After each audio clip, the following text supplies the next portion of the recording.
What's going on, guys? Dan Watson, and here we have our first update for the R5. I actually have two right here. I've been testing them side by side, one with the update and one without it, to really give you a side-by-side comparison of everything that is new, and especially overheating. Now, I've been playing around with these updates for about a week actually, and I've had a ton of time to test them out. These have been the most confusing updates I have ever used. So first of all, pretty much everything in here is kind of classified as a fix. Usually those kinds of updates go out pretty silently, no fanfare at all. However, we all wanted to know if this update was going to fix overheating. And what was very interesting is when I asked Canon pretty clearly on that, we weren't really given a straight answer. So it was kind of, let's see how it affects it. It might be a little better in certain circumstances, but probably not. And they certainly weren't able or willing to give out increases of times and how we're going to record them. So that's where all the testing comes into play. Now, the only mention of like overheating is a very confusing statement, and I'm going to read it exactly. It says, temperature control and shooting time control in video shooting have been improved. In addition, the total shooting time when the short time recording and power on off are performed repeatedly at room temperature is improved.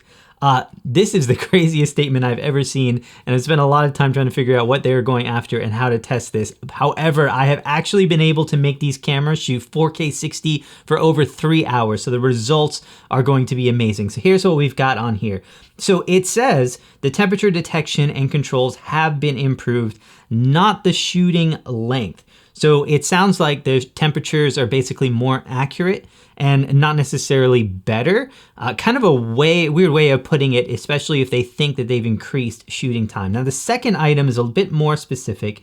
It does say that the total shooting time is longer when short time recording and power on off are performed repeatedly. So this is what gets interesting. So as you turn off the camera and turn it back on, maybe you wait for like a minute or something like that, it seems to be that that is the big improvement. So I did a ton of testing on these, both 4K 24, high quality 4K 60. So this is basically what we're seeing here. So the first thing I wanted to try was just a flat out 4K 24 high quality recording. And this is what I would want to shoot for like interviews, weddings, ceremonies, things like that. The low quality is okay, but it's a noticeable step down in quality. So hard to justify upgrading to a camera, especially compared to like other camera systems that do offer higher quality 4K recording. I'm recording right now on the Nikon Z6 that is shooting oversampled 4K 24 unlimited. I haven't overheated this camera, recorded for hours. So cameras like that are recording 4K 24 high quality with no problem. These should be able to, but they're not quite.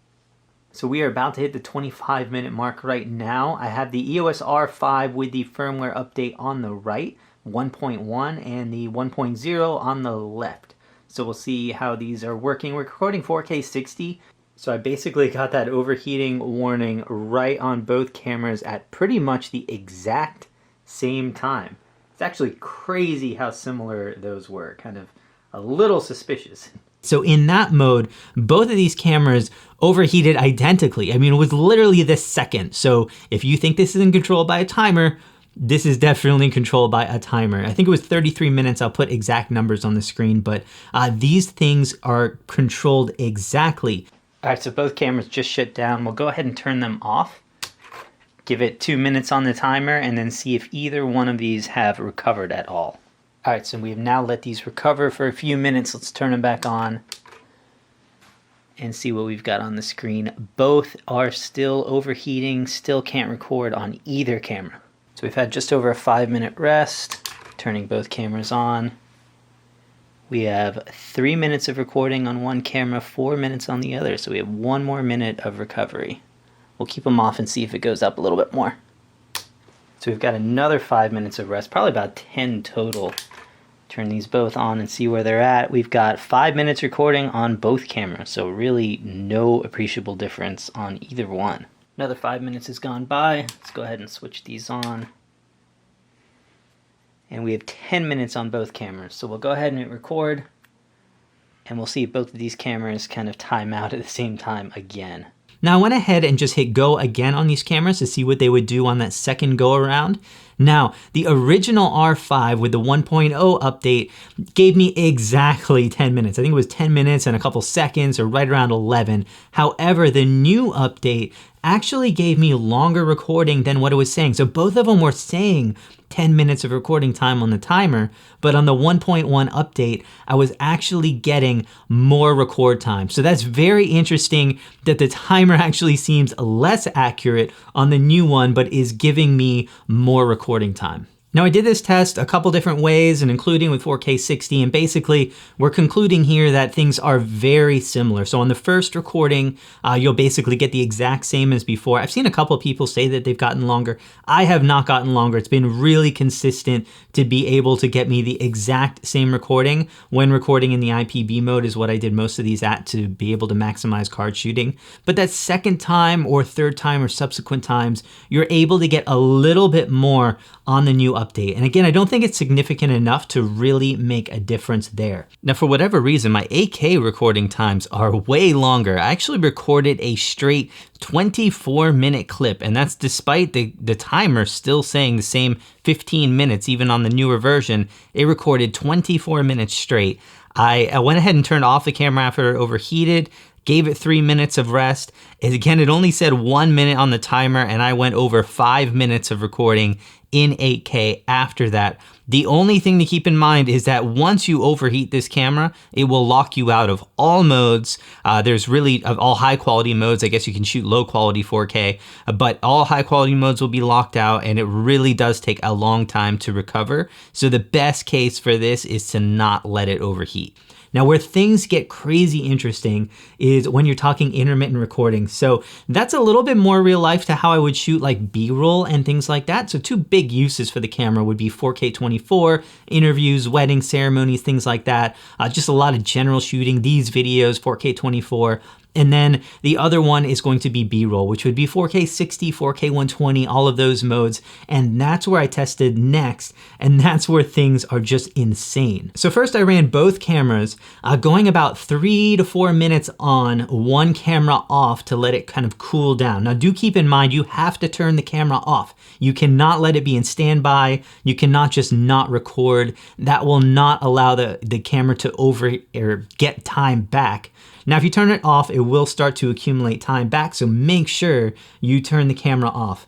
Now, with about 3 to 4 minutes on and about 1 minute off, there were some variations that were just kind of hard to see between these two cameras, and it's really all over the place. So keep in mind that these cameras have horrible recovery time. So if you shoot until it overheats and then you kind of turn it off, in 30 minutes, you probably will not have full recording. Usually it takes about an hour or two for these cameras to cool down and you to actually get that full recording mode back. And so intermittent shooting on these cameras has been horrible in the past, because even if you're shooting, stopping, turning off the camera, shooting, stopping, turning off the camera, when you turn off the camera, you're just not gaining back a lot of time. And that's meant that you're basically still overheating these cameras like crazy, which is sad, because if you take a 400-degree pizza out of the oven, it's not 400 degrees after 10 minutes, it's room temperature. So I don't know why these cameras are really taking that long to cool down.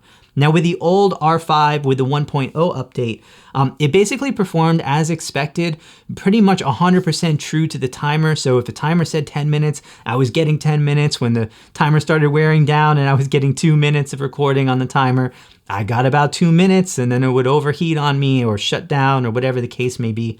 And so I was basically spot on with that. Now, where things were crazy is with the new 1.1 update. It is not true to the numbers. So as I started running it down, the time started decreasing. So at first I would turn it back on. I would have 20 minutes of recording, then 15, then 5, then 3, then 2. But that is where things got a little bit interesting. So as I started approaching like 2 minutes, 3 minutes, I basically started shooting for about 2 to 3 minutes on and 1 minute off. So basically, because I don't want to overheat the camera, I want to see how much I can record on it. In doing that, I basically never went below 2 minutes. The camera would not overheat. As long as I didn't record more than 2 to 3 minutes and let it rest for about a minute, then I was able to shoot pretty much continuous. In fact, even when I had like 1 minute of recording on the camera, I would record 2 to 3 minutes and it would say 3 minutes recording. I have no idea what's going on with this camera that it's so off from the timer, but it is actually giving me much more recording with these intermittent shooting.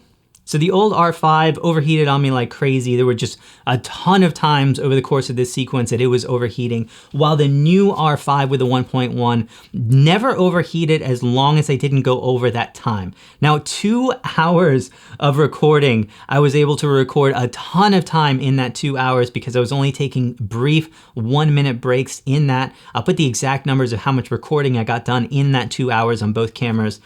After that, I decided to stress the camera a little bit more because basically I was shooting unlimited. So I started shooting about 3 minutes of recording with 1 minute of rest. And again, even if 1 minute left was on the timer, I could still shoot 3 to 4 minutes and the camera was not actually shutting down on me. So as long as I was letting the camera rest for about a minute and not shooting more than about 2 to 3 minutes, I was basically able to go unlimited on these cameras as far as recording.